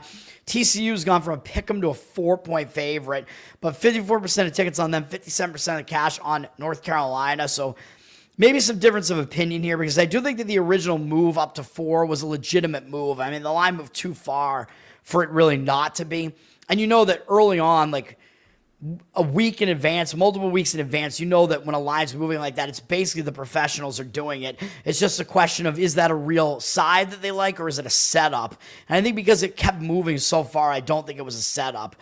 And then as far as the totals, but the money's coming back into North Carolina plus the 4 now. But I lean to TCU, man. Like I said, I think there's too much North Carolina hype because Bill Belichick is there now, and I don't think he's going to instantaneously turn this team around. North Carolina, we know they have a pretty good offense. Their defense has been terrible recently. I think they have a lot of new players this year. I think it's like a complete turnover basically for North Carolina this year. So it's going to be a new system, new players, guys that have to figure the system out. So it's like a total rebuild for North Carolina basically. So I don't see that being good in week 1, right? Because you need some time to like gain chemistry and stuff and know what you're doing. So I don't think it's a good spot for them. TCU has, I believe their quarterback is coming back. They have some guys that are coming back. So TCU, I could be wrong about that, but I know they have more returning starters than North Carolina does. TCU, so they have that continuity at least. Even though I think TCU also has a bad defense. Interestingly, the total has gone down from 59.5 to 55. 54% of tickets on the under, only 52% of the cash on the under, though.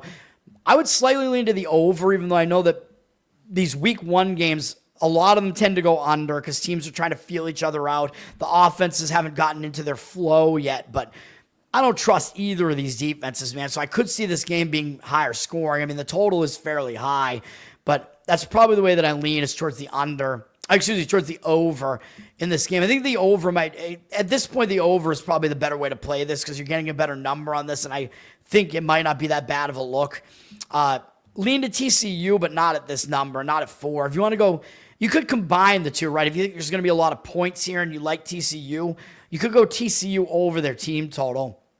So that might be a way to look as well in this game.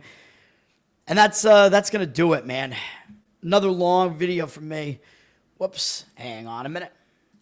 Clicked on the wrong thing. Don't want to end the stream, though. You like the Nats in the game?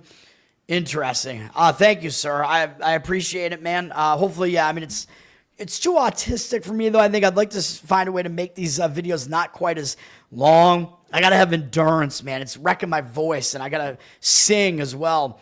But, yeah, hopefully you guys like the show here. My two plays one more time. Mets and Tigers under the total, and A's Cardinals under the total. I know it's boring to go unders, but I like to try to find, where I think the right spots are, or I think the right value is. Learn to Toad on Twitter. You can give me a follow there if you want to deal with my my shit posting and political shit posting. I'll Learn to Toad on Instagram as well, where I post the betting plays there in short form there as well. Better Off Dead. I mean, subscribe to the channel, man. It helps me out. So, like to build this thing. And I'm on the audio platform, so listening over there and reviews help as well on Spotify, Apple especially. Covered in Uke is my ukulele channel on YouTube, so we have that as well. I got to add my recent uke covers that I have up there. Probably can't do any for a bit while my voice needs to rest, and I think I'm getting a little bit sick, too, so that's kind of the issue here. And patreon.com/learntotode. You can get some bonus uke content there. There's a uke Spotify feed and prioritized requests. That's going to do it. I appreciate it, man. Thanks for hanging out. Thanks for the newcomers as well. Curtis, I gave out a play on Texas in that game, and I mean, I think he's getting shit on too much, though. I mean, it's his first game, not his first game. I know he's played before, but it was his first real start where he's the guy, and it was in a really high pressure environment on the road. And I think he still outplayed Ohio State's freshman quarterback, right, Sayin. So I don't think it was all bad for Manning. I mean, I know Texas outgained Ohio State. It's just I think there were some key plays that didn't go their way and stuff. And yeah, their offense looked like it really, really struggled on the scoreboard. But yardage-wise, their offense wasn't that bad, especially given that Ohio State, that they have a loaded team and a good defense and stuff. So, yeah, I mean, I don't think he's that bad. He's not going to be as good as, Peyton Manning or even Eli Manning, I don't think. But, I mean, I don't think he's as bad as people are saying that he is. Everybody overreacts to what they see in week 1, too, and they don't dig into the box scores and stuff. So we'll see moving forward, though. But Texas, I mean, they're a highly ranked team for a reason. And one of those reasons is a really good defense. But I still think Texas, they're a solid team, man. They're definitely they're in the mix as far as being a contender, even though they lost that first game. That game is not going to really hamper them too much. They got to win games in the SEC, though, which is going to be difficult. But, yeah, it's going to do it, man. Again, I appreciate everybody hanging out. Happy Labor Day to everybody. I'm going to see. I don't even know if I'm heading over to my parents, if there's a cookout happening there today. I don't even actually know. It's a little bit cool out right now here, which I like that, actually. It's in the 60s out. So it's decent weather. So we'll see what's going on here. I think it'll get up probably 70, low 70s, like I said, in Boston today. So we'll see, but that's going to do it. Thanks for hanging out, guys. I appreciate the newcomers as well. Harvey, Curtis, Andrew. Thanks for checking out the show today, and peace for now.